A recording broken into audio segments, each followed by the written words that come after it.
Taking a catch-up between races with Nicky Henderson about the next two Saturdays, if we can. Now, pleasingly, Nicky, I guess we're talking about Saturday racing for the first time this year. It's taken a little while, hasn't it? I hadn't appreciated that, but yeah, it's nice to be going again. I mean, not that it's lovely coming to Wincanton, but in the fog, It's been difficult, hasn't it, first couple of weeks of the year? But listen, it is what it is. It's fine. As long as the horses and the jockeys are happy with it, then we don't need to really see. They can come and tell us what happened. The Clarence House this Saturday, that is the first time it's going to be run at Ascot in 3 years since that epic Shishkin and Energumene day. It's been at Cheltenham since then. The decks are through. How much are you looking forward to from a sporting perspective this Saturday? Well, I think this is where we've got to say, jump racing in particular is going really well. Christmas was great. It was for us, I know, but racing seemed very up for it. Yeah. Good crowds, good races, and I think this is another. If you go back to the Energumene Shishkin day, it was built up as to be something special, and it was. It was a real belter of a race, and it was one for the history books, and it was just a great race. And now, good old Energumene, not quite so sure how good he is. Well, I don't know how good he is. Yeah. Is back again. We've got to field. We've had to change the batting. Yeah. Shishkin. Honestly, he never was a 2-miler. I think at the end of the day, I learned that day, although he won. Jonbon is a 2-miler. So it's going to be interesting. It'll be a fascinating race. I'm not forgetting the others either. They're good horses. So, we look forward to it. It's another... Willie and I have had a couple of scraps over Christmas, and we're very much still talking, but...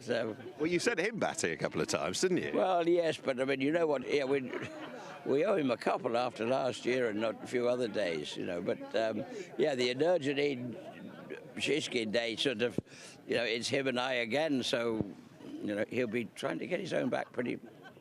And is Jonbon just where you had him cherry ripe for the Single Creek, or in a better place? Is he just where you'd want him for Saturday? I think so. Yeah. Say Paddy, who rides him every day, he's happy. Nico sat on him and jumped 5 fences on Tuesday, and he was very happy.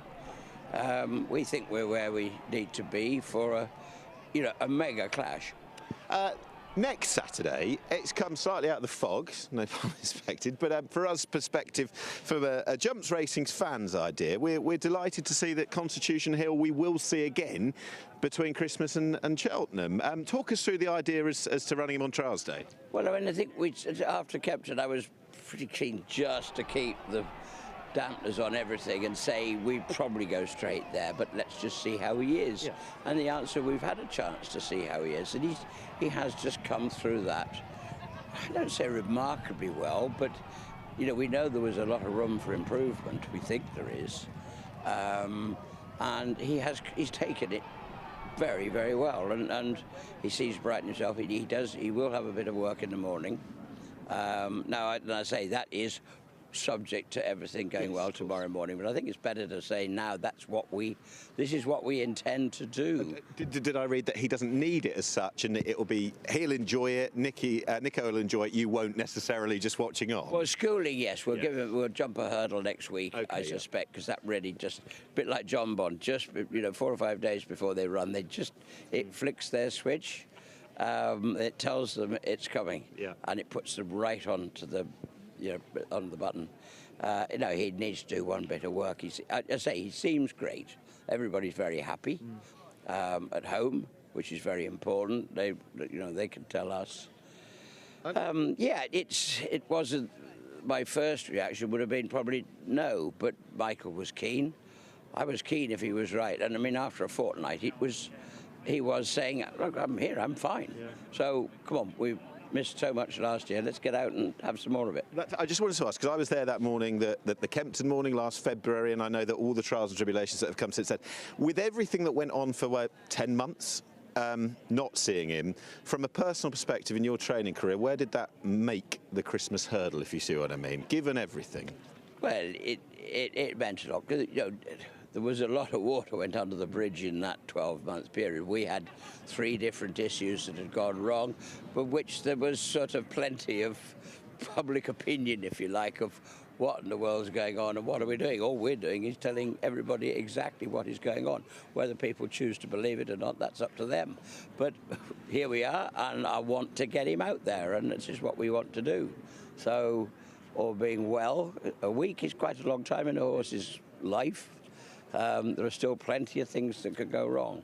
But if all goes well, our intention is to be at Cheltenham. And the last question is, after he did what he did on Boxing Day, a couple of days later, we saw the Irish equivalent over at Leopardstown. How do you see the 2-mile hurdling picture at this moment? That was interesting, wasn't it? I mean, you got to, you take it on face value. She was incredibly impressive. She went a right good gallop. I think the one thing we do know is that Constitution Hill is capable of going that gallop in his own. That's in his zone. Yeah. So, whereas at Kempton we seem to take Lossiemouth out of her comfort zone. Whatever Gordon's mare is going to do, you'd like to think we can keep tabs on her. It's going to be fascinating, but I say we're going to have a run in between, which will hopefully not spoil the party. Great news, Nicky. Thank you. Not at all.